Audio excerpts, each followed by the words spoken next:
Welcome, everyone. It's time for us to get started. So this is a interesting format. It's called an AMA, and the way that this format works is that you guys have sent us questions. We asked one big question to begin with, and then you've sent us questions. And so what we're going to do is that we are going to first start with that big question, right? So this is the big question that got you to this webinar, and that question is the economy or the real estate market, either one, economy or real estate, on the brink of collapse because of inflation and astonishingly quick interest rate hikes? So let's set the stage for that discussion. Before we do that, we just want to say this. We're not economists. We're not investment advisors. We're going to talk about what we feel is going to happen. We're going to present some data. It's not going to be from us. It's going to be from third parties. And you're free to make up your own mind about this, but it's very, very important to note that you should be talking with professional advisors before using the data that we present to make investment decisions. This is really to help you create a foundation for effective decision making as you move forward. So keep that in mind. So we're going to set the stage for the discussion. Russia's war in Ukraine. It's roiled the world economy. Inflation worldwide is at record heights, 9 to 30%, depending upon the country. The US stock market has declined an astonishing 22% this year. And then the NASDAQ, the tech heavy NASDAQ, has declined an insane 35% this year. Worldwide, stock market losses have topped 20,000 billion, $20 trillion. Bitcoin is down 56% for the year. And bonds are no better, right? The Bloomberg US aggregate index is at negative 16% for the year so far. Many bonds have lost 30% or more, and they're supposed to be safer, right? And then there's the real estate market, right? It doesn't move as quickly, but it's hurting. We are now in a nationwide housing recession. 98 out of the top 148 real estate markets are seeing prices fall. Every analyst, every commentator believes that prices are going to continue to fall nationwide, and most of them are predicting double-digit declines. And the multifamily market, that moves faster. We're already seeing prices down by double digits, and that's despite big rent increases. There's just nowhere to hide today. And in this atmosphere of gloom and doom, it's really easy to believe that the entire economy is on the brink of collapse. The everything, or maybe the entire real estate market is on the brink of collapse. There's too many people on social media that are asking this question or they're predicting the end. So we thought this might actually be a good place to start today's discussions. Now, before we start that first discussion, we're going to ask you a poll question. Okay, this is a polling question. So once we answer the big question, the brink of collapse question, we want to move on to other equally important questions that we now know you're really interested in talking about. Thank you for sending questions to us. So on your screen right now, you are seeing, Anna's thrown this up. So she's basically interested in these 10 additional questions. So read them and give us your top three. Don't give us top three. Don't top three. Yeah, don't check off like 10 of them. That obviously would not help us. No. Right? So I'm hoping that we can actually get through all of these, right? These are 10 additional questions, and I'm hoping we can get through this. But what Anna really wants to know is which ones really do you care about the most? So we make sure that we spend the time on them, and hopefully we get through all of them. Those. Maybe we even get to the Q&A box. Who knows, right? Sort of depends on how this discussion goes, because it's really an AMA. So we'll give you another 15 seconds to pick your top three. Let's do it quickly. I see a large number of the answers coming in, so that's really, really awesome. Yeah, try not to pick more than three. These were based on kind of looking at what all the things that came in. Thank you for sending in the questions. It was awesome to have so many of you participate in that. So we put all of those together and read all of them, sorted them, rolled them around in our heads. And kind of these questions are based on many of you asked these similar things. So so that's the basis of this. And we thought, let's find out what people want to hear the most about. And again, we're trying to get through all of them, but we're going to prioritize based on people's votes. Yep. All right. Okay. Well, that gives Anna a great sense of which ones to go after first. So I'm going to get started here. And the way that this format is going to work is that Anna and I, we're going to keep our video on, but I'm also going to share my screen, and there's no PowerPoint or anything like that. But from time to time, I'm going to throw up some articles. and they will give you sort of a sense of context for what we are thinking. So I'll start by sharing my screen. And then when I share my screen, you'll notice that on the right side of the screen, there's an Excel spreadsheet, and you'll notice that it's blank. Yes, that's deliberate because one of the key questions that you want to know is where do you think real estate mortgage rates will go? Where do you think the Fed funds rate will go? When do you think prices will bottom out for multifamily and single family? So I'll just show it to you for a second and then I'll hide it again because I don't want to get ahead of myself. But look here, that's our speculation. We're going to hide it again, and we're going to bring it up as we get through the process. So that's why that Excel's there. Don't worry, it is meant to be used. I'm just leaving it up there. But first, I'm going to start with, and let's see. You guys could see the Excel, right, Anna? Yep, yep. Okay, We great. can see Right, it, but we can't see what it really says. right. So back to this big question, right? Is there going to be a worldwide economic collapse or a nationwide economic collapse or a real estate collapse, right? And there's lots of different pieces to this. The first piece that I want to bring up is this, right? So this is from Reuters, and I believe it's from yesterday or day before yesterday. So one of the key things is that the US labor market is still insanely tight. So job openings have increased over the last month, and this is for September, by the way. October data will come in next week, by 437,000. This is weird. If the economy is on the brink of collapse, and the Fed has been pounding the economy for 7 months now, since early March, why are jobs increasing? They should be decreasing. There should be, we hear every day about layoffs. Just yesterday, there's probably 20 articles about layoffs. Yeah. The problem with the layoffs is they hide the bigger news of the economy. They tend to basically just give you the bad news because, all these websites, they just want clickbaiting, right? So they make you believe that there's all these layoffs happening. When actually the real data on the screen suggests that US employers are so confident they are adding 500,000 jobs, even though they know exactly what the Fed is doing. So that gives us a sense of confidence that the economy is not on the brink of collapse if people are adding 500,000 jobs. So very important data point that you should look at. Now, one of the questions when you look at the screen, you're like, so what does that mean? I mean, what is 10 million? I mean, probably, 3 years ago it was like 30 million or 50 million, right? This could be a really shitty number, Neal.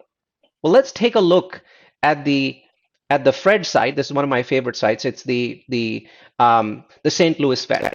And what this is showing you is for the last 20 plus years, how many job openings, non-farm job openings in the US have there been in different cycles, right? So obviously you don't want to compare at this cycle at this point because it's sort of close to the peak. What you want to see is the last time before the economy went into a recession, how many jobs did we have? What was that last peak like? So here, before COVID, 7.5 million jobs.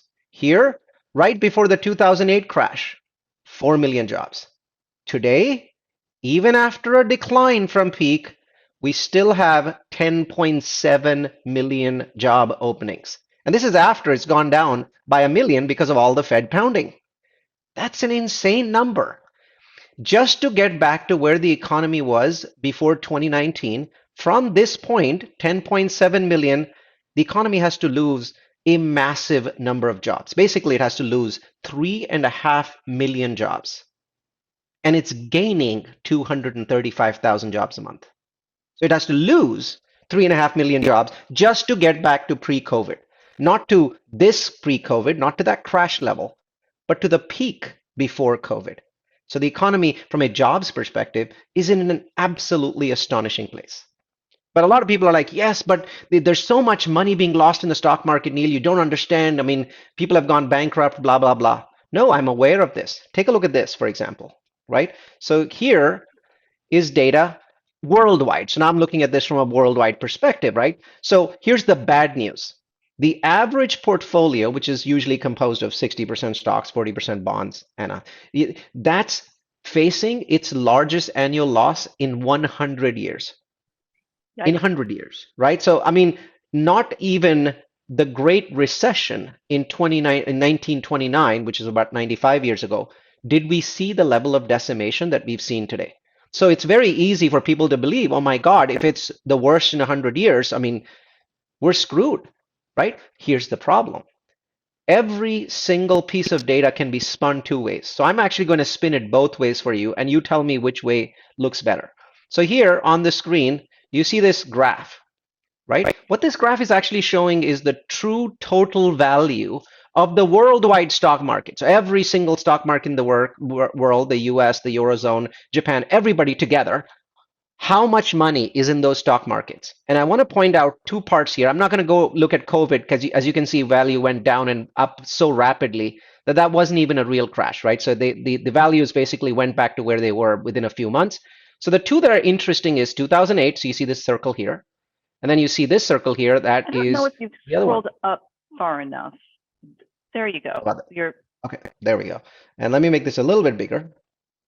Yeah, there you There go. we go. All right. So I'm going to have you look at this circle and this circle. Now, here's the bad way of describing this. Oh my God, Neal. You know, in 2008, we lost $25 trillion. Today, we've already lost 24. This is just as bad as 2008, and the Fed hasn't even stopped yet. So this is going to be a lot worse than 2008, Neal. Looking at the data, that's actually fair to say. But here's the right way to look at it. The number-driven way is this. When 2008 as a crash ended, the worldwide stock market had a total valuation of 18 trillion. So you see this number, this says 20. So basically the bottom was about $18 trillion. So remember that number, 18 trillion. And we lost about 25 trillion, by the way, right? So we were at 43, we went to 18, so we lost about 60% of value. Now here, look at this number. We're starting at $93 trillion in value, and we've dropped to 70. So you see right here, we've dropped to 70. So here's the right way to look at this. Even though we've dropped by the same amount as 2008, look at the bottom number. 2008, 18 trillion. Today, 70 trillion. 4 times as high. So the world's net worth from a stock market perspective is 4 times as high, even though we've lost 24 trillion. And you might say, yeah, but the population increases, Neal.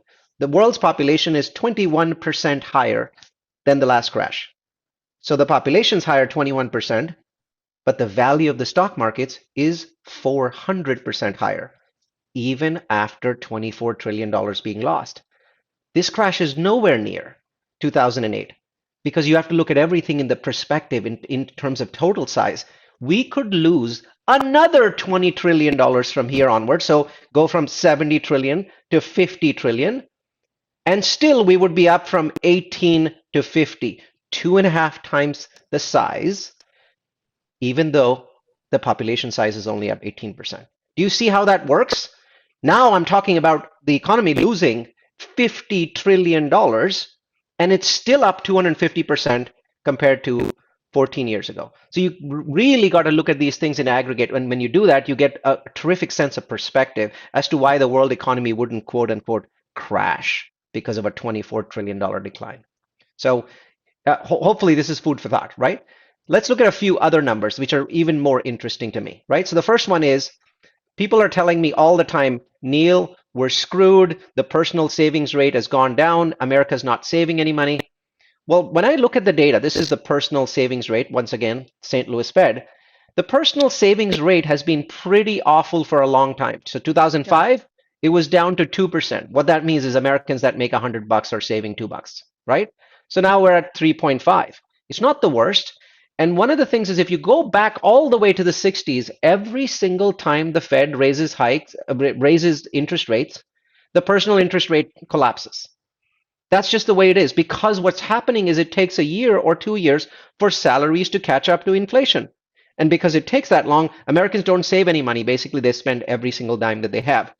This is not crazy, but if you look at Fox News or CNBC or whichever outlet, they're making it seem like it's the worst thing in the world. But if you notice, Americans actually suck at saving money.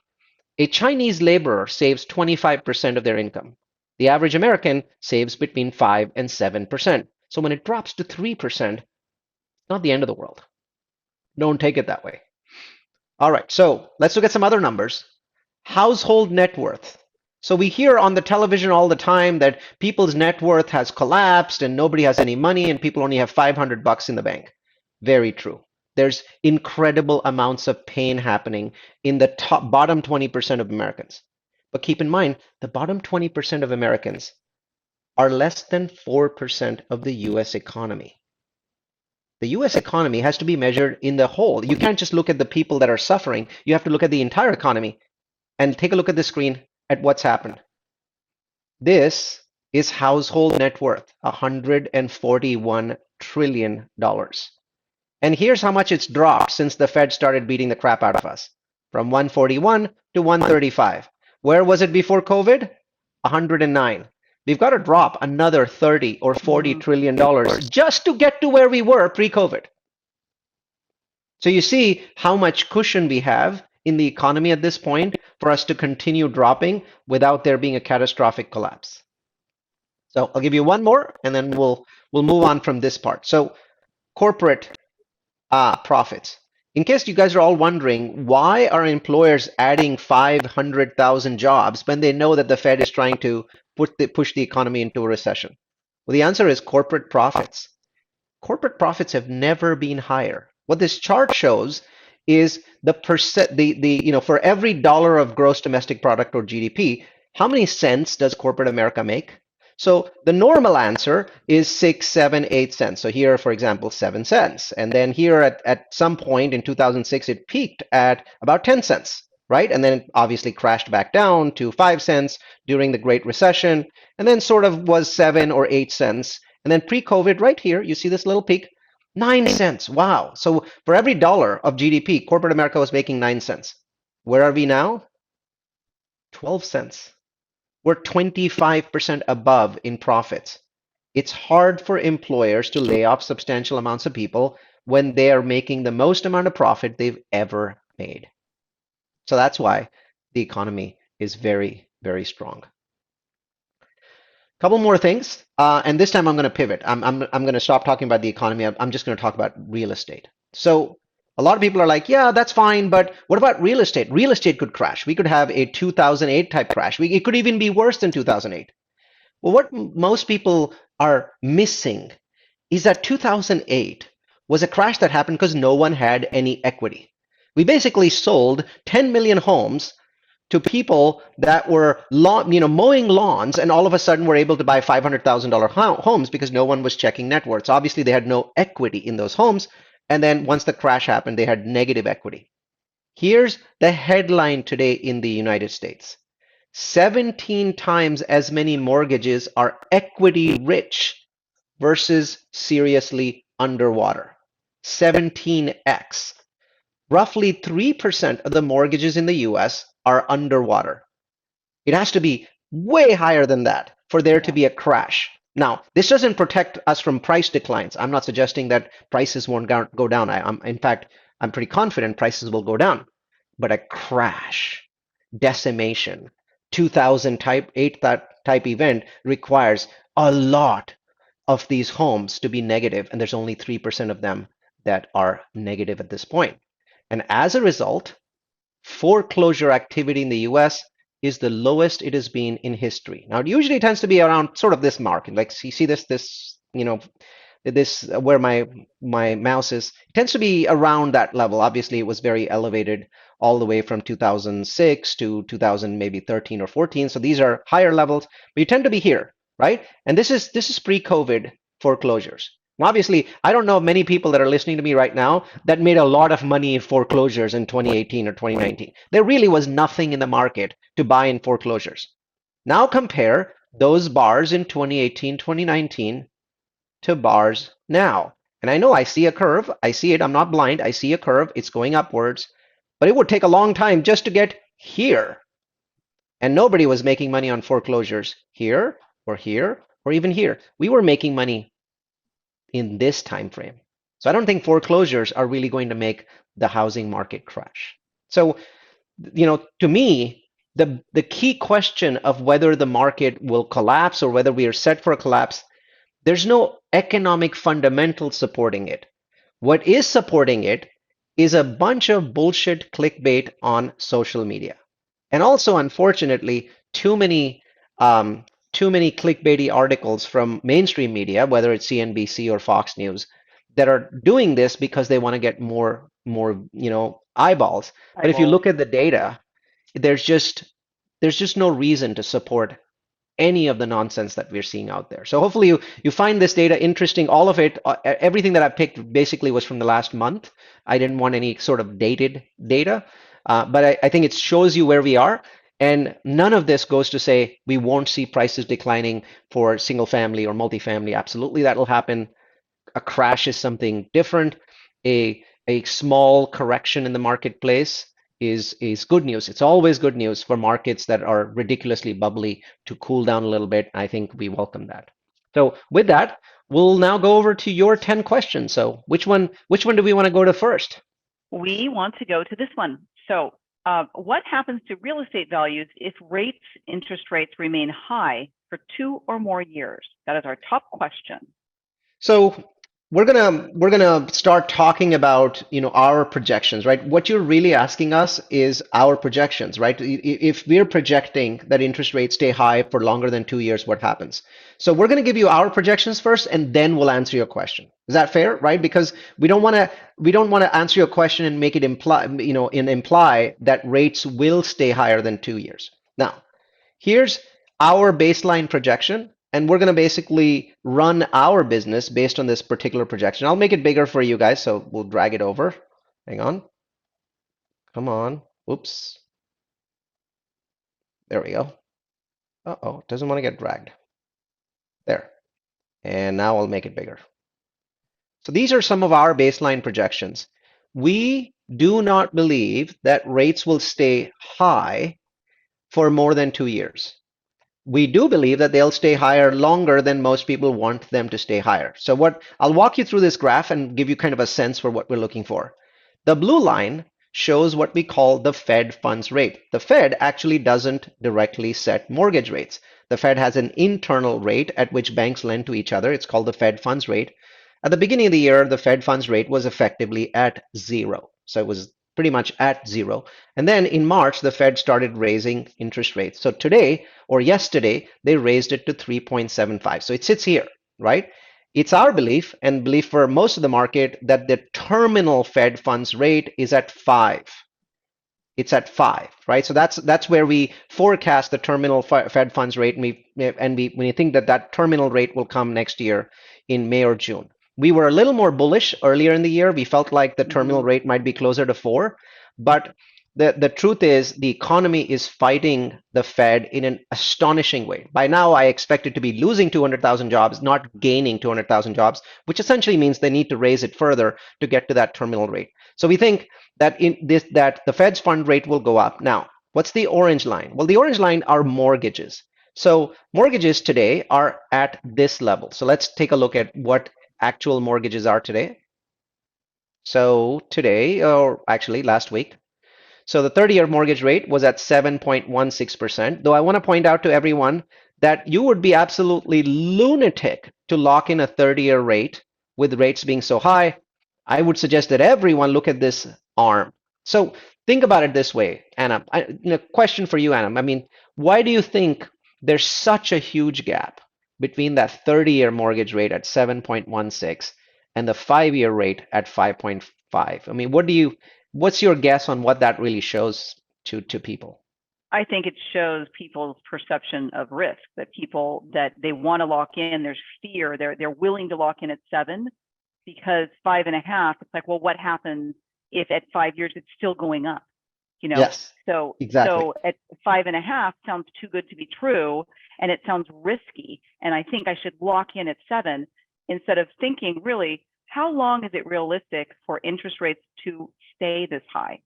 And 5 years to me sounds like a pretty good cycle for interest rates to start coming back down. Exactly. So I mean, I'm willing to go for that 5-year arm, and I am. did. Yeah. So my feedback is this. I can't imagine anyone today locking in a 30-year rate. Basically, what you're saying is, I'm going to lock in the highest rate ever for the next 30 years. Well, aren't you supposed to lock in low rates instead of high rates? If rates are high, what is the lock going to do for you? It's actually going to basically trap you in higher rates. To us, the market that's liquid today is actually the ARM market. And the only reason people are not doing it is fear, and because ARM's got a bad reputation back in 2007, 2008. They sort of partially caused that crash because once they started adjusting in 2011, 2012, that's when the market really started to crash and you started seeing a lot of foreclosures. But again, it was a different market. Today, I think that 5-1 ARM rate is telling you what the market believes. So you're a mortgage lender, right? Yeah, and so you're basically forecasting the future. Guess what every mortgage lender in the US is forecasting? Lower interest rates. Why in God's name would they give you a rate fixed for 5 years at 5.5% if they thought rates were not going to come down substantially? They're at 7 today. Yep. So you have all these people who are in a very cutthroat lending market. They can't really make too much of a margin. They're basically trying to make 4 or 5%. But they're predicting that if you look at the next 5 years, the rates are going to come down, maybe even below 5.5. And so they'll make out and they'll be able to make this 5.5% rate work for them without them losing money. So keep in mind that when this spread increases, there's two simultaneous things happening. People are extremely fearful, and so they're overpaying for the 30-year rate. And the lenders are basically saying, yeah, you guys are suckers. Fine, whatever you want to lock it in, go ahead and lock it in because you've seen rates increase, but the real rate is down here. So keep that in mind that this is what's happening. At this point of the cycle. At this point of the cycle, we think that there's actually a higher chance that rates will go down than rates going up. Within the next 5 years. Exactly. The key thing is 5 years, right? So here's our prediction. So these are interest rates. I showed you the rates today was 7.16. So we're basically showing the rates sort of move up with the Fed funds rate. So we think that in December 2nd, December 3rd, the Fed will raise rates by 0.5 point. Then they'll raise by another 1/4 point, and then they'll keep going up until they hit 5. It may not get all the way to 5, but I think it'll get pretty darn close. And then this is the part that most people don't understand. They believe that the Fed will then keep rates at 5% for a long time. Here's the question that I want to ask you. Have you seen the price of the US Treasury bonds? So US Treasury bonds a year ago, 1-year bonds were at, less than 1%. Yeah. Let's say that the Fed stays at 5. Even after inflation sort of starts to die down, the Fed stays at 5.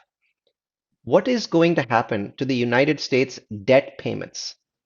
Well, almost all of the money that the IRS pulls in will basically start going towards debt payments. Now, this takes a while to happen, and I'll explain why. But imagine that instead of 5 going down to 4.7, 4.5, and sort of making its way down over a long time, it stays for the next 18 months at 5. It stays here. Here's what happens to US debt. So the first thing here, and this is actually one of the questions, a good question from someone who asked me this question, US government revenue in 2021 was $4 trillion. Now, out of that, we paid a pretty small amount to interest. Net interest, $352 billion. I definitely think we can afford $352 billion out of $4 trillion because that's not even 10%. So not too bad.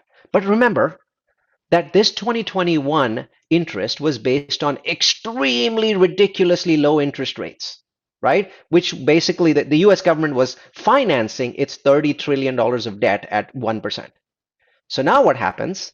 Next year, if you believe that the Fed's going to stay close to 5%, now as that debt starts to roll over, it's going from 1% or 1.5% in interest to 5, or at least 4.5. And as more and more debt starts to roll over, a larger and larger portion of this, our expense, just becomes net interest. And that's when Congress is going to start to scream. Why are they not screaming today? Well, all of the interest rate hikes have come in the last 5 months, and the Congress hasn't passed a budget since, so they haven't been affected at all, right? And of course, at this point, Congress only cares about the midterm elections. Once the elections are done, they have a budget to pass, and all of a sudden they'll notice we have to cut $500 billion out of things that Democrats care about, like income security or Social Security, or things that Republicans care about, like national defense. And now they're like, what the heck? Let's go talk with the Fed and figure out what we are going to do. Now you might think, oh yeah, this is all in the future. No, it's not. Take a look. This is what's actually happening, right? So you saw that number for last year, 357 billion. Trust me, that's a pretty small number. Here's the number for this year so far. Double. That 357 has become 737 billion in interest rate payments. We only make 4 trillion. So now 20% of everything we make is going towards debt payments. And guess what? This is happening with a blended rate of less than 3%. Because earlier in the year, rates were a lot less than 3. Now they're at 3.75. So the blended rate is 3. What if the Fed keeps the rate at 5% all of next year on all of the following year? This number is going to hit $1.5 trillion. Essentially, half of everything we make will go to interest rate payments. Basically, we have to cut national defense, Medicare, healthcare, and Social Security down to half. Can you imagine Congress doing that? Can you imagine the amount of pressure that is going to be put on the Fed at that point to reduce interest rates? It's going to be massive. Not only that, there'll be so little money to spend, it'll bring the economy to a halt, and you can't have high inflation if the economy comes to a halt. So one way or the other, either through an economy that basically goes into a crash or through political pressure, we think that the Fed will do what they've always done. They always bring the rate back down. And I want to point that out to you. A lot of people think that the Fed, once they do this kind of thing, they keep rates very high. And there's no actual evidence that the Fed has ever done that. Let's take a look at historic data on what the Fed does. Let me see if I can find it. Boom, boom, boom. Oh, here, I got to drag this over. So this is what the Fed has done in the last 60 years. Up, plateau about 4 or 5 months, down. Up, then down, then they realized they hadn't done enough, then up. You notice that this is just a month, a single month. And then down. Their job is to kill inflation. Up, down. Oops, didn't kill it. Try again. Up, down. You notice how sharp these are? They're not sitting at the top for years. They're not sitting at the top for quarters. They're going up and going down because their only job, their only concern is to kill inflation and then move on with the economy. Now here, they had a plateau. And now there's books that have been written on how badly they screwed up by having a 9-month plateau here, which led to the Great Depression. Our current chairman of the Fed wrote one of those books. So he's well aware of the massive goof of them spending 9 months at the top. So every single time that we've seen a major peak, and you might say, well, they took a little bit of time here. But look at this. This is what resembles today. This is the speed at which we're raising interest rates. Do you see how sharp these peaks are? Up, down, up, down. That's what the Fed wants to do.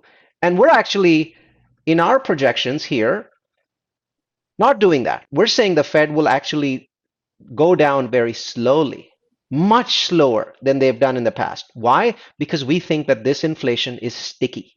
We think that this inflation is not like previous inflations. We think that inflation is anchored. So the Fed will have a real fight on its hand. And it's going to go from the top, which is 5, down to what the Fed calls the equilibrium rate, the rate at which the Fed neither helps nor hinders the economy. That's where the Fed really wants to be. It's not their job to help the US economy. It's not their job to hinder it. They just want inflation in control, and they want enough loose money so that jobs can be created. So that rate is usually 2.25. We think it's actually going to take the Fed all the way from May of next year to August of the following year, a very long time in Fed terms, to get from the top to the bottom. And because of that, we feel that the Fed will put us into a recession, and this is our current forecasting of a recession. This moves, by the way. No point in taking screenshots of this. Feel free if you want to do it, but I'm going to tell you, if tomorrow the picture changes, we'll change our internal forecast. This is supposed to be a living document. As the situation changes, we change what we're doing, right? I'm not a forecaster. There's nobody paying me money. So here, recession, we think that's going to happen in the second half. And we think that beyond that point, once the recession starts, then the Fed really starts to cut in earnest. You notice that pretty much the recession starts here, right? When the Fed feels like inflation's going down, when the Fed feels like the recession is starting, that's when they tend to start cutting. And when they cut enough, that ends the recession. Now you might say, does that end the real estate drop in prices? Because that was your original question, right? Right. Well, the answer is no. Real estate, multifamily and single family, are both delayed compared to the stock market. I wouldn't be surprised if the stock market, the lowest point is right here, even before the recession. It's actually pretty common for stock markets to have their lowest point before a recession. So it might be here or might be here.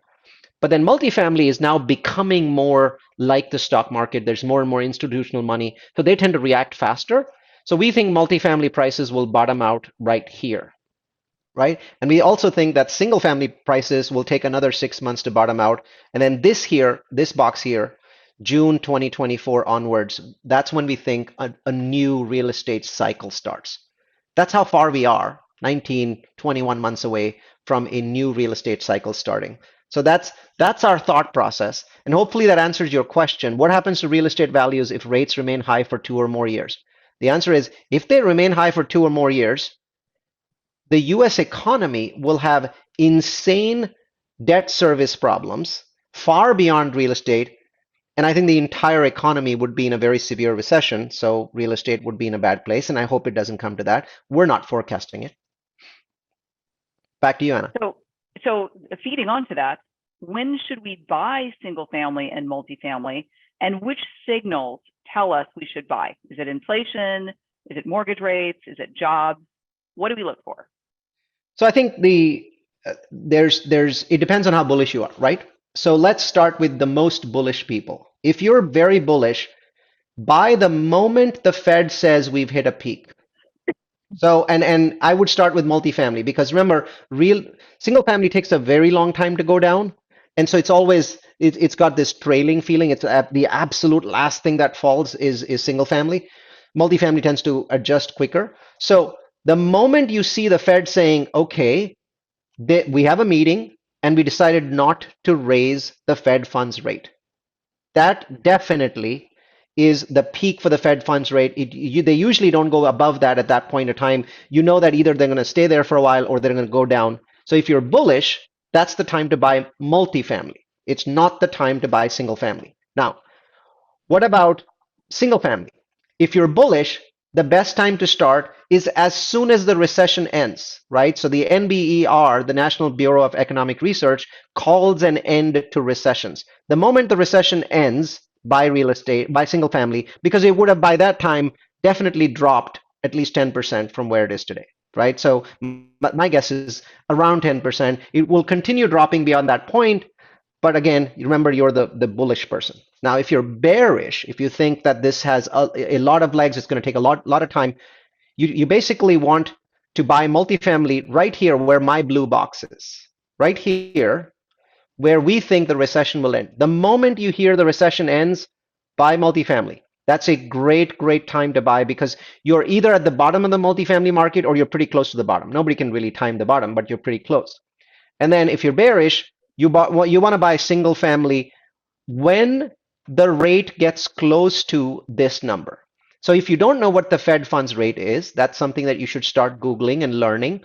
When the Fed funds rate goes into the twos, when it drops from the threes into the twos, and we don't know when that's going to happen, we think it's going to be June 2024, that's definitely a great time to buy single family because the moment it drops into the twos, it creates tailwinds for single family prices to go up.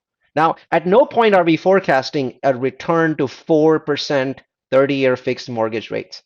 I simply don't believe that that can happen. We've created so much debt because of COVID in the world that inflation is unlikely to come back down below 2%, even in the long term. And if inflation stays at 2.5 or 3, once we get it to a reasonable level, well, then the mortgage rates should be in the fives or the low fives instead of the fours. So I don't suggest that anyone should wait for mortgage rates to go back into the fours because you might be waiting for a very long time. Back to you, Anna. Well, Neal, I would say that you have effectively answered the next two top questions, which is when will the Fed pause/pivot, and where is inflation going over 2023 and 2024? So is there anything, I mean, I think that you've covered that in this detail. Yeah, I think maybe something about inflation. Yeah, inflation, really. I mean, the Fed pivot is obvious here. This is what we're banking on. Somewhere between April and June of next year, the Fed will pause and then it will pivot. Pause first, then a pivot. And you can clearly see that we're bullish on the Fed pivoting very quickly. A short pause, 2 to 3 months, and then a pivot. Inflation is actually more interesting. So, when I was looking at how long does the Fed wait in the past, remember I've studied these cycles. You see these? These are all Fed cycles. Most of them are recessions as well. You see these gray bars. Those are recessions. So kind of looking at how much does the Fed want inflation to get down before they start to cut interest rates. Based on that, I don't think that inflation is going to get down to 3% until here. So we're going to be dealing with high inflation, let's call it in the threes or in the fours, all the way to June of 2024. So it's going to take a long time, unless there's a worldwide crash. So one of the things that can mess up this projection in both a good way and a bad way is if there is a worldwide crash. The U.S. economy is extraordinarily strong at this point in time, but the world economy is ridiculously weak.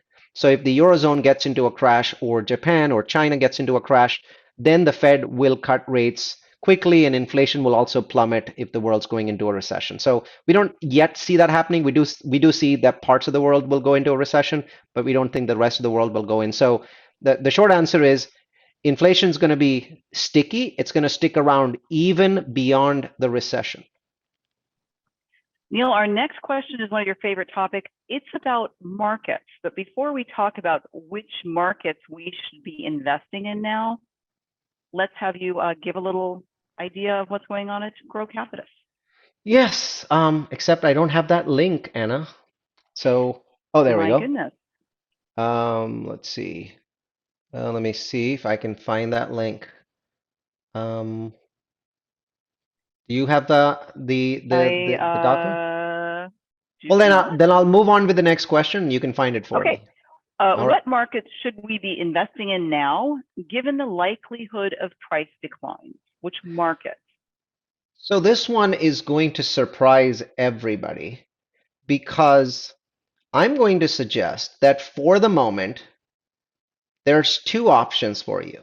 One, you might want to look at all of the markets that are, well, let me put it this way. So I'm going to throw some markets up on the screen, right? And then I'll basically ask you for what your beliefs are. These are the markets that are cooling the fastest, and some of the best markets in the United States are in this list. You see Austin in this list, you see Boise, you see Las Vegas, Jacksonville's in the list, Portland's in the list, Atlanta's in the list, Orlando, Tampa. Some amazing markets are in this list. So the question is, if you're looking to buy today, right? I think you're too early to look at some of the most amazing high job, high growth markets like Phoenix or Austin, because I think that these markets, ironically, are going to fall faster. These are actually now markets that are cooling fast, but they will continue cooling. So it's absolutely critical that you understand that when you go into these markets, you may be too soon. Now, we do think prices will adjust in all of these markets, especially for single family. Multifamily is already adjusted in a number of these markets. So keep in mind that normally I basically ask you to follow population growth and follow job growth, right? So that's very common for us. We do that. This may not be the right time to do that because the places that have population growth and job growth were also the most bubbly in the last 18 months. So my favorites like Austin and Phoenix, I wouldn't recommend anyone buy there. I would say be patient, your time will come. And you might say, yeah, but I want to buy something today. Then my answer is, unlike the past, I want you to consider buying in markets. I'm going to scroll that actually, at this point, are favoring sellers. I want you to be very risk averse at this moment. And so these are markets, and I'll make it bigger so you can kind of look at some of the market. Whoops, what did I do there? I messed it up. There we go. So these are markets that typically are not very bullish. And that's the reason why these may be good markets, especially if you're in a hurry to buy, because these markets weren't as bubbly. They didn't go up as much. So Savannah, Georgia didn't go up as much as something like Atlanta. So Atlanta was in the other list where there's weakness, right? So you notice here, a lot of these are not superstar growth markets, and I'm recommending them because they didn't go up a lot. They don't have a lot to fall. So even today, these are markets that are favoring sellers. Now you might say, yeah, but I don't want to go into a market that's favoring sellers. I'm a buyer. But what you're trying to do is to go into a market that doesn't fall a lot. Because the problem with these markets is it's favoring buyers. These are all favoring buyers. So Phoenix is, Salt Lake City, San Francisco for sure, San Jose, San Diego, a lot of California markets, right? They're favoring buyers. The problem is it's because it's very likely that they will continue to fall, and you could easily lose 10% of the property price, which is basically 30% of your total equity in if you go in too early into these markets. So be very, very careful of markets that are buyer friendly at this point, because I don't think that we're anywhere close to the bottom. Now, it depends also on multifamily or single family. Remember, multifamily prices have already adjusted. They will adjust further, but our stated feedback for multifamily is buy when the Fed pauses, right here, or buy when the recession ends, depending upon how bullish or bearish you are. So you've got a lot of chances to do this very quickly on the multifamily side. On the single family side, if you're more bearish or bullish, buy when the recession ends, or buy when the Fed basically gets below 3%. So depending on that, you'll have to pick these markets. I would say all of these markets that today are favoring buyers are very, very risky and are likely to see at least a 10% decline. So I'll still go back to these markets. I know they're not sexy, but hey, they're cheap. They're cheaper. El Paso, Texas, Columbia, South Carolina. Some of these markets have been challenging markets. This is where you should look, because this is still relatively the safest markets. All of the big markets at this point are risky, so I'd keep you away from all of them. All right. Well, I have sent you By the in way, it was the very painful for me to say that, because it's the opposite of what I've been saying all these years. in the marketing channel. You'll find your link. Okay, all right. Let me pop that Um, up on the screen. There we go. Boom. Perfect. I found. So let me give you kind of a sense of what it is that we are up to. And we are looking at risk and worrying about risk because we have this amazing track record that you see on the screen, and we have to basically somehow find a way to maintain this track record. I don't think that we can stay at these kinds of crazy numbers, but our goal is to stay in the close to 20% as possible. So the first thing that we did was, and you've been following us, so many of you have been following us for years, we decided that we are going to do a fund. Why a fund? Because right now we need to spread our risk. We need to spread it across different properties, different metros, because we don't quite know what's going to happen. So what we did was we started looking at different markets, and we started looking at them from a risk perspective. We started finding early opportunities of prices that have fallen. Remember, multifamily prices have already adjusted by roughly 12%, some markets up to 15. So we're already well into the correction process compared to single family, which has gone down about 2 or 3%. So that's nice because multifamily moves faster. And so we're looking at different properties, and we're trying to figure out what kind of properties we want to buy. What are the markets that will react well to an upcoming recession? Where's the occupancy the highest? Which are the most NIMBY markets, so that people basically are not building too much competition there? They're not bringing in new units there. And so we're looking still at the Sun Belt. We still want to look at the Sun Belt, but our focus on the sub-markets is now changing based on the data that we're seeing, based on the price declines that we might see. Rent growth has become super important to us right now, because for years and years, cap rates were supporting us. Cap rates kept going down, which meant prices kept going up. That phenomenon has ended for the next 18 months. So the obsession is cap. Where is the rent growth? Where can we find rent growth? And that's what we are really focused on right now, because that cap rate piece, boy, that's actually going to hurt us in the next year. So we've got to make it up with rent growth. So we're looking at places like this. Real rent growth, right? Real, I mean, exactly. Not something that happens to happen to us, like stuff that we create. Exactly. And so places like Sandy Springs, which is what, a property that, did we buy the property? We're buying it next week, right, Anna?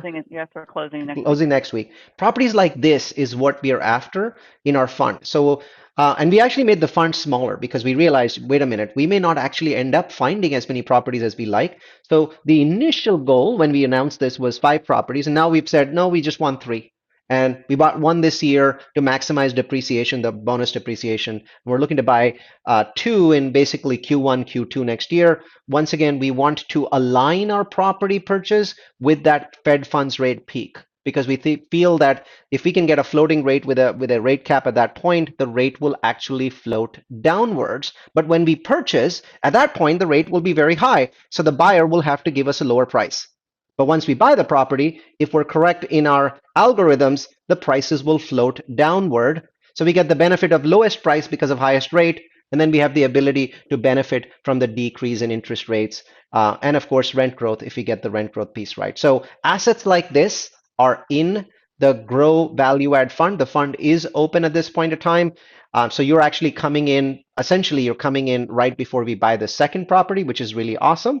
And you can see what we're doing to the properties, right? You see the renovation, unrenovated units on the left, renovated units on the right. It's becoming harder and harder to find these properties. Obviously, there's depreciation benefits that most of you are aware of. And we're looking to do 5-year holds with these properties. The holds are going to get longer now compared to where they were before because the cap rate benefits are missing for the next year and a half or 2 years. So we're looking at 5 to 7% cash flow with average annualized returns of 17 to 21%. So if you're interested, that's the URL for you. We'll also put it in the chat, growcapitalist.com/growfund.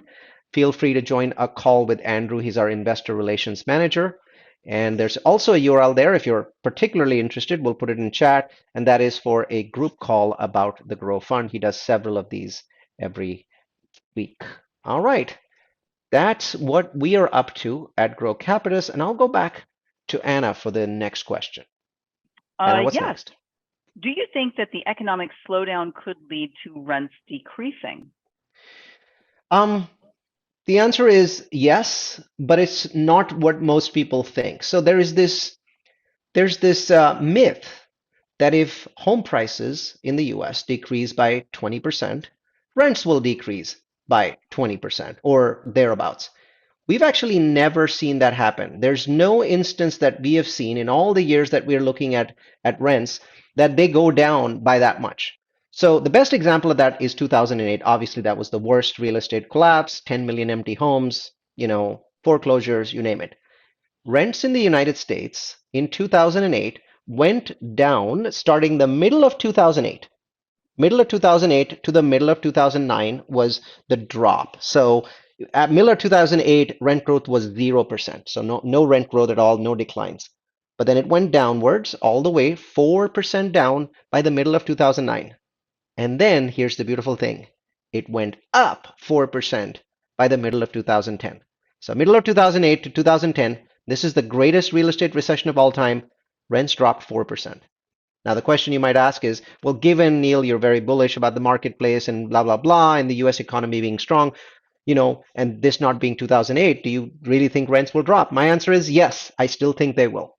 That's because they've gone up a lot. They've gone up by 22% in major markets that we are in, like Phoenix.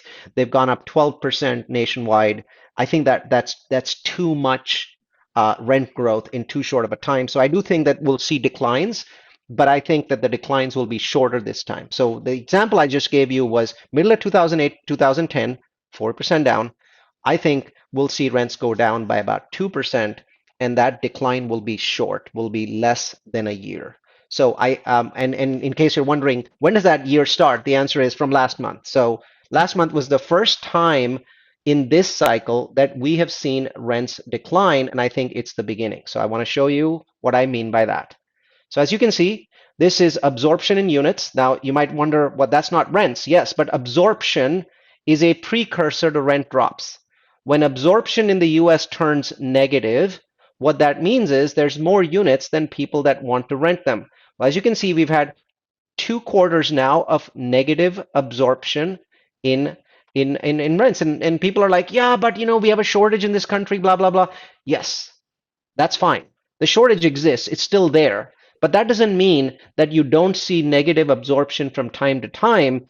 People are going and living in, they're bunking together, multiple families living together, living with mom and dad, living in their car. All of those affect the total amount of people that, and obviously there's new units being delivered all the time as well. So that's what's happening there. Now let me see if I can find actual rent growth in the United States. Rents decreased last month. So we've only had this 1 month to show for rent declines. So as you can see, and by the way, that's not unusual. You see here, this is crazy rent growth, right? Normally, in 20 years ago, rents would grow by 2% a year.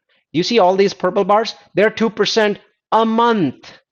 A month, not a year. So this is crazy. But you notice even in the middle of that growth, you see some negative growth here. So it's normal for rents are seasonal, right? So normally, Yeah. as you start getting into the cold months, rents will go down. As you start getting into summer, they'll go up. So even here, you see torrid growth, crazy growth, but still some declines. So I don't know yet if this decline that we saw last month is going to continue. My bet is it will continue because of this absorption. If you have 2 quarters of negative absorption, something bad is happening in the marketplace. And so rents will decline and will adjust. My bet, about 2.5% down, and then 2.5% back up in a year. Now, after that, I expect rent growth to be very strong, but that's another question. Back to you, Anne. All right. What impact will inflation, interest rate hikes, and the recession have on syndicator portfolios, including ours, and for how long? Well, I think a lot of these have been answered. The short answer is the next 24 months, we have lost the tailwind that we have had for 10 years. It's called cap rate compression. Cap rate compression basically allowed us to sell the same building with the same rents and the same net operating income at ever higher prices. So, we used to get a certain number of multiples. I don't like explaining cap rates in percentages, it gets very technical. What I like to say is a cap rate is another way of saying how many multiples of your net operating income am I willing to pay you? Okay, because I'm forecasting future growth in net operating income. So if your NOI is a million, and your cap rate is 5%, you'll get 20 times your net operating income when people are buying it. So you'll get 20 million on $1 million of net operating income. So we were able to basically, even without changes in net operating income, get more and more because people were paying, a long time ago, people were paying 15 times NOI. Then they were paying 17, then 20. And right before this interest rate hikes, they were paying 30 times. And now that has reversed. We don't think that's happening. So there's no syndicator in the US that is going to make 40 IRR or 45 IRR in the next 2 or 3 years. We have benefits after that, but for the next 2 years, we're all focused on rent growth. But I just said rent growth is going to be negative or flat for the next year. So it really comes down to us getting through the next 18 months so that we can benefit from the other side. Because the benefit on the other side, and this is the key part, right? I just gave you lots and lots of bad news. But here's the benefit on the other side. And this is, in my mind, to anyone that wants to invest in real estate, this number here is the most important. Of all the numbers that I gave you today, if you're a real estate person, this is the most important.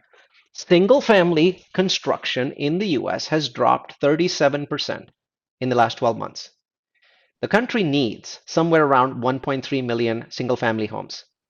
If single family construction drops for a single year, for just 1 year, by 36%, we're now 300,000 or 400,000 homes short. As it happens, it'll probably be for 2 years. Remember, the Fed's not done yet. Rates are going to go up and they'll take a long time to come back down. So we'll probably have this 36% decline for 2 or 3 years. Well, that'll create a shortage of somewhere around 800,000 single family homes. That's awesome news for any kind of landlord. Single family, multifamily, built to rent, it really doesn't matter. So essentially what we're doing is digging a new supply hole when we have completely and miserably failed in filling up the last supply hole. When did we create the last one? 2009, 10, 11, 12, 13, and 14. We basically didn't do much construction in the US. We created a massive supply hole. And then we saw what happened as a result of that, right? People made billions of dollars, hundreds of billions of dollars in real estate was made because of that supply hole. And we were just beginning to fill it up a little bit. And now we've created a new one. And this one it could be even worse if the Fed takes its sweet time bringing rates down. So at the end of the next 18 months of pain, which is what I'm going to call them, we end up in the same exact situation as 2011. And then we get cap rate compression. Then we get rent increases because now we have a shortage of housing. Now this explosion really doesn't happen until, let me go back to Excel. Where's the Excel? There you go. It really doesn't happen until about this time. So household formation explodes when recessions end. So right around here, you'll start to see rent growth pick up. This is where you start to monetize it. But this is when it goes completely crazy. So early on, you get rent growth benefits because more and more households are being created, shortage of single family homes, so people are living in multifamily. That's driving up rents. So your income is going up, but your cap rates are not coming down yet. Cap rates come down when the Fed goes below 3% for the Fed funds rate. And that's when you start getting a double benefit. Increasing rents, decreasing cap rates. Now you're getting a double tailwind. And so this is where we feel we're going to get a fantastic benefit. So my group is obsessed with not selling anything before June 2024. And I'd really like to sell it at the end of 2024, not in the middle of 2024, because I'd really want to maximize that cap rate compression in the future. Because we've seen a decompression right now. Remember that 12% decline in multifamily? None of it is because of rents, because rents are going up. Right now, at the moment, rents are going up. So if prices are going down, it must have been because of cap rate. So we're taking a hit today. We get to recapture that hit if we can make it to this box. So our entire business is really aligned to get to this box. That's the answer to your question. Let's talk a little bit about debt. We had a lot of questions that came in about, especially about commercial debt, multifamily debt. We all know it's extremely difficult right now. When do you see it becoming easier to acquire commercial debt and more stabilized?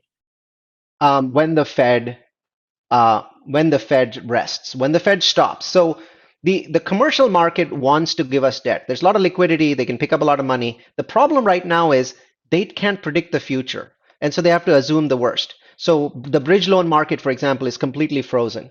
If the Fed was at 5 and the Fed said, okay, we're stopping, we're pausing, we think we've done enough, that would restart the bridge market. Now, the interest rates would be high, but it would restart the market. So that's the first step. And we think that happens next year in that May, June timeframe when the bridge market restarts, because they no longer have to worry about rates going upwards. They're at the top. Now, once the Fed starts cutting, this is the most important thing that people need to know about mortgage rates. Mortgage rates are ahead of the Fed. They're predictive. They go up well before the Fed raises. So mortgage rates started rising in January. The Fed actually didn't raise interest rates by a substantial amount until the middle of the year. So they tend to be predictive in nature. So I expect that the moment the Fed cuts, the mortgage markets will start cutting rates. So you'll start to see lower rates and you'll start to see more availability in the marketplace as well. So you'll start to see more product available in the marketplace. Ironically, we'll have entered into a recession, so you'll have other problems to deal with. But this right here, this red box, is where we see debt becoming more available. Unless the recession is extremely harsh, in which case it won't be. But we don't expect this recession to be harsh because from what we have seen, and this is consistent, when the Fed forces the US economy into a recession, it tends not to be a sharp recession. It tends to be fairly short because it's a fake recession. The Fed's forcing us into it. And so with that, Neal, what type of debts are we pulling into our multifamily acquisitions right now? We're going with floating rate debt. When I've said this before, if rates are really high, don't lock them in, right? And people are like, yeah, but we think the Fed's going to go higher. And my answer is buy a rate cap, don't lock them in, because this is our belief. This is our underwriting. This is what we're doing. We think rates are going to go up this way, and then they're going to go back down. And when they're going to go back down, we're going to get a benefit, but only if we're floating. So floating rate debt. And then when we get to the point where the Fed says, okay, we're pausing and bridge makes a reentry, we start seeing bridge debt again, we'll start looking at that. When prices are low, that's when you should lock in 10-year, 30-year debt. When they're high, I don't see a point of locking stuff in. So what about, is this a good time for new construction? We've got It, value add people buying existing buildings, but what about new construction? Is it the prices are going crazy? Is it good or bad to get into new construction now? it's good and bad, and I'll tell you why. You're going to, so new construction at this point of time skips the 18 months of pain because you're going to be building something that will deliver right where that nice box is. So here's the bad news in red, here's the good news in green tone. Anything that you do in new construction is actually going to deliver somewhere inside the good box. Yay for you, because you'll get all that cap rate benefit and you'll skip all of this pain that we're going to feel in the next 18 months. The downside is that you have to find good debt. You have to be willing to sign recourse loans. So the answer is, if you're willing to sign recourse loans, this may be a good time to do new construction. If you're unwilling to sign recourse loans, your numbers may not work because debt's very expensive for new construction and loan to value or LTVs are too low. Even folks like us that have amazing relationships, some of our projects were having challenges. Some of them were not. And luckily with our lenders, we have the ability to sign loans that are non-recourse. We just signed a loan for $79 million non-recourse. So we've got Yep. that ability because we've built a track record and worked with lenders before and also put in a large amount of our own money. If you're not able to do that, this may not be the right time for new construction. I'd advise against it. All right, Neal, we are coming up on our last question here. Mm-hmm. And I would encourage you to take a quick spin through Yeah. Am I looking at the Q&A box or the chat box? Yeah. Take a look at the Q&A, please. Q&A box. All right. Yeah. All right. So let's see. Boom, boom, boom. Wow.